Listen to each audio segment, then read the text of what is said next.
You're going to find a lot of videos about the Ableton Move on YouTube, but in this video, I just want to go over 5 things I love and 5 things I didn't really like about it after using it for a few days. Number 1, I love tweaking sounds on this thing. You've got nice sounds, of course. You won't have everything you can dream of. But seriously, just loading up something and using the 8 encoders is a lot of fun and very satisfying. And I'm talking, it's satisfying right away.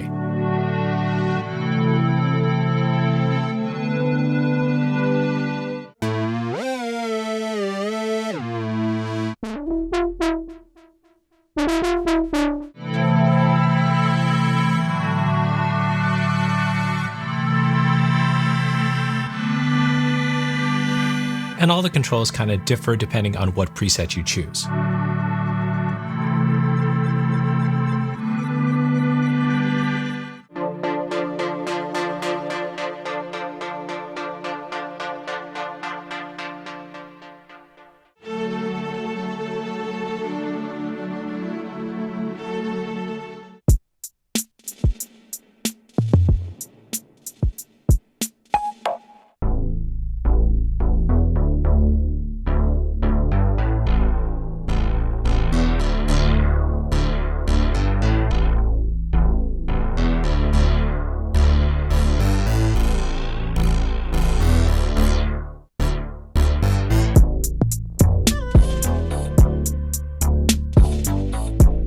You have a bunch of controls here. You've got filter cutoff,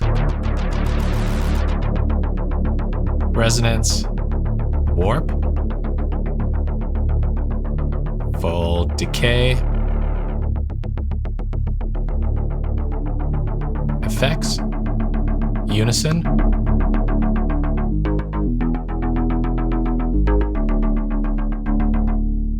and then of course you got effects you can add on top of that too. Again, just immediate fun creating sounds. The drums are good as well, and if they continue to add more kits, more sounds, that will be really cool. The second thing I love is the workflow. It's not instantly intuitive. I mean, you may have to read or watch a video to learn a few of the basics, but the learning curve is not steep. Very approachable, and they've done a great job working around this small screen. The shift button here actually reveals a subset of controls under the sequencer buttons. You've got your set overview, setup, workflow, then quick stuff for tempo, metronome, groove, layout, key and scale, full velocity, and ARP and repeat. You've got quantize over here as well. There are some really nice interface touches as well, like the lights under the encoders. They get brighter when you turn them to the right to indicate the value is bigger. So you can kind of see the setting that you're on at a glance. The 8 encoders are touch sensitive, and this encoder is touch sensitive as well, so it's easy to just know what you're going to be modifying. The third thing I love, okay, maybe not love, but like, is the familiar clip triggering feature. You can record notes and drum loops and then go into session mode and trigger them.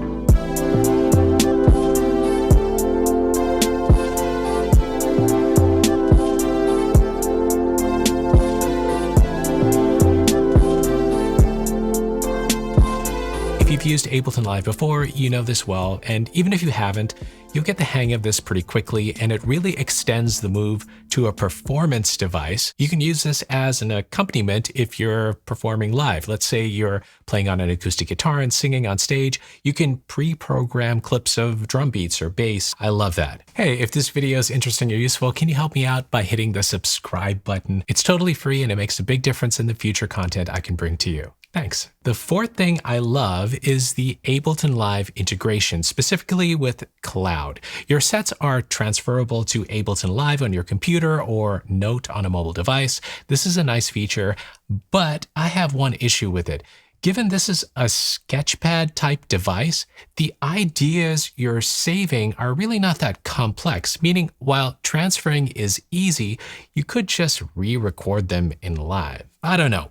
I have to make something complex enough where I say, wow, I'm glad I didn't need to re-record the whole thing again. You know what I mean? The fifth thing I love is the built-in microphone. I hit record, recorded my voice into a drum pad slot, and voila.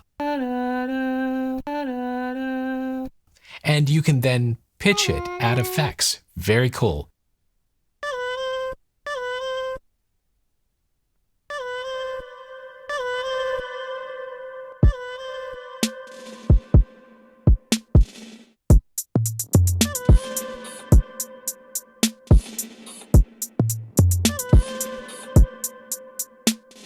It's actually really hard to find a device like this with a built-in microphone, and I think this is a killer standout feature. For a quick Foley recording session on the street, I think this is a lot of fun. It can be very inspiring with some of the built-in effects. Quick and effective. I think the small form factor really contributes to this as well. I mean, you can record with lots of devices, but being able to record directly into a drum machine kit on such a relatively discrete device could be very cool. You've got a line in as well, so record in sounds from a synth and you're good to go. You can record up to 4 minutes of external audio, so that means even recording a couple verses of a song is pretty easy.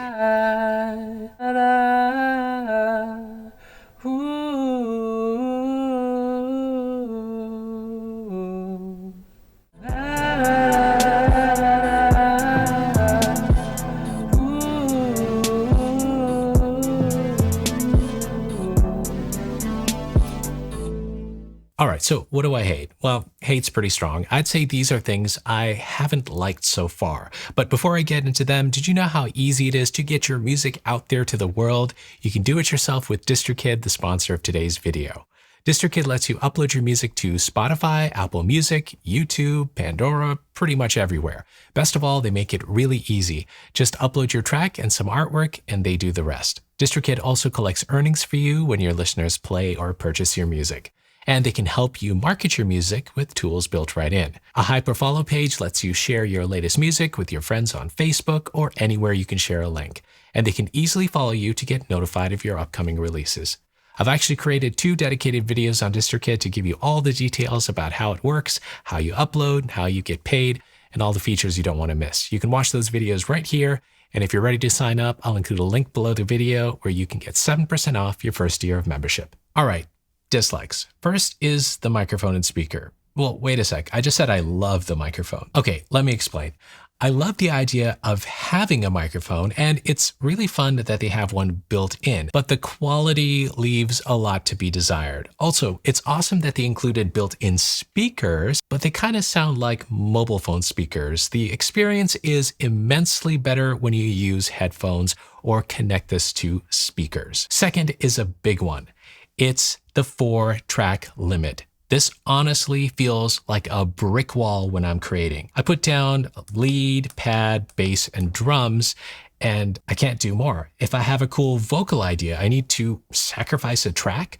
What if I hear something cool in my head? I'm out of luck. Now, you can say, hey, you've got multiple clips per track, and the drum tracks have 16 samples. But those are workarounds and far from giving you a comfortable, simple workspace. Now, there are ways around this. You can resample with Move. For example, you can take the output and sample it in again so you can free up a track or two. But for a device that's supposed to be for quick idea capture, this definitely limits creativity. And I felt this limitation almost immediately. Third is that some of the features are not so intuitive, like copying drum patterns on the step sequencer.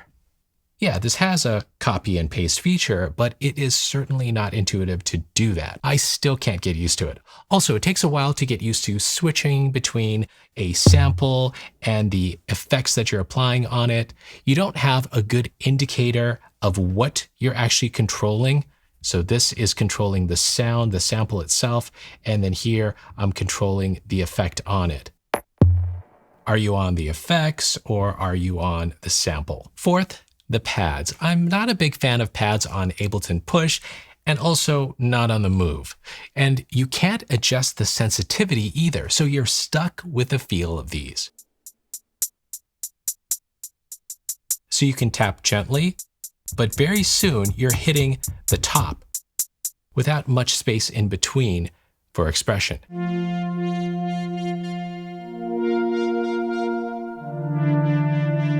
But I do like the pressure sensitivity. These are certainly not like Akai's pads on MPCs and not like Native Instruments Machine either. And there's no velocity curve to adjust. You do have a full velocity setting, which is sometimes useful, but overall kind of disappointing and uninspiring pads. If you want to record some intricate melodies though, you can connect a MIDI keyboard, which I love.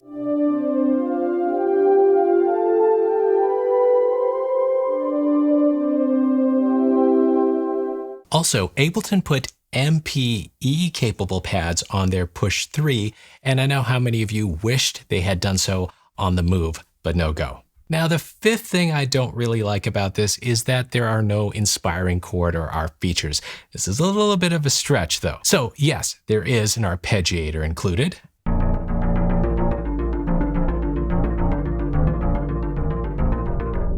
You've got up, down, or random. That's it. On the $100 Novation launch key, you've got a full featured generative arpeggiator built into that budget keyboard. And that keyboard also has chord sets, chord tools, custom chords. That would have made so much sense on a sketch device like the Ableton Move. This is a huge oversight in my opinion.